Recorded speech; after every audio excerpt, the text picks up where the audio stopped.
This is the time that I'm supposed to have my closing remarks, and I debated on whether I was going to do anything or not because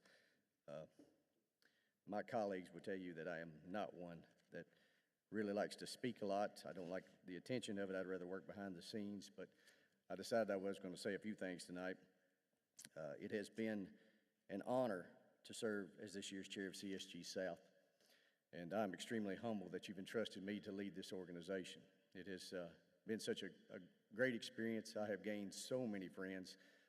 Nathaniel Ledbetter and John Burns, we served together as the executives for the last 3 years, and they have become extremely great friends of mine, and I can't tell you how much this organization has meant to me. And I want to thank them for their leadership. Nathaniel last year leading us into this, and then John taking over now. They're just tremendous leaders, and I appreciate them so much. And if you would, let's give them both a round of applause.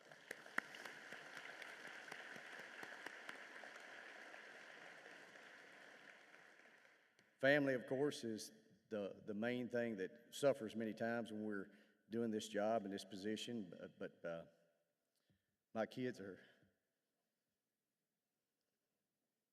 with me tonight, and I want to thank them for always standing behind me and being willing to sacrifice and give up their time and come to things like this that I make them come to. But I love them very much, and they are the two that I do this for, because I feel like I can have a voice and try to make a difference for their futures. That's why I do it. But this may be my last time that I get to speak to you all, so as an entire group, and not that my words mean a whole lot, of course, but I'd like to leave you with maybe some encouragement. I believe that there are 3 of the greatest attributes a leader can have, and that's kindness, compassion, and humility. Kindness, just speaking to people in a soft voice, greeting them with a smile, and showing them the respect that they deserve. And if you do that, people will want to work with you and for you when you treat them that way. Compassion, showing people you care about them and trying to understand what they're going through. Every one of us has gone through something, are going through something, or will go through something in a difficult time. So just being there for that person may be the thing that touches their heart or changes their life. We have to remember why we got into this job, and that's to help people. And that compassion will keep us from getting calloused. And I've struggled with that recently in the past few years. But a couple years ago, I found my heart again for people. And then humility, remembering that we're no better than anybody else, and that serving others is the greatest thing that we can do.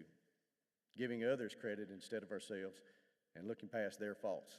If we do all these things, we serve with the heart of Christ.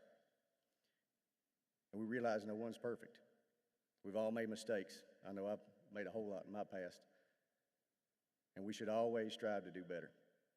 You know, I had a guy in our church was giving his testimony just a couple weeks ago, and he said, I have spent so much time so close to sin that I want to spend the rest of my life close to God, and as close to God as I can be. And that's the way I want to live the rest of my life.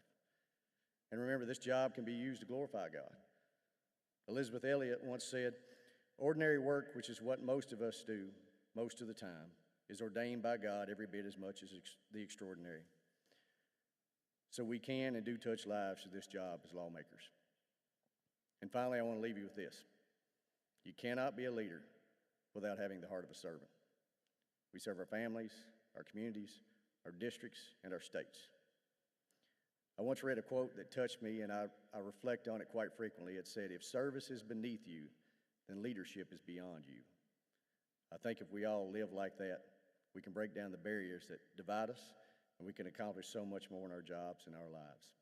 I hope you have had a terrific time here in Kentucky. I hope that you had great experiences.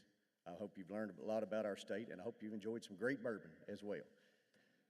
So at this time, I'd like to invite you to join me as we head to Rupp Arena for an exceptional performance by country superstar Brad Paisley, and he will go on the stage at 9:15 p.m. Thank you all for being here tonight.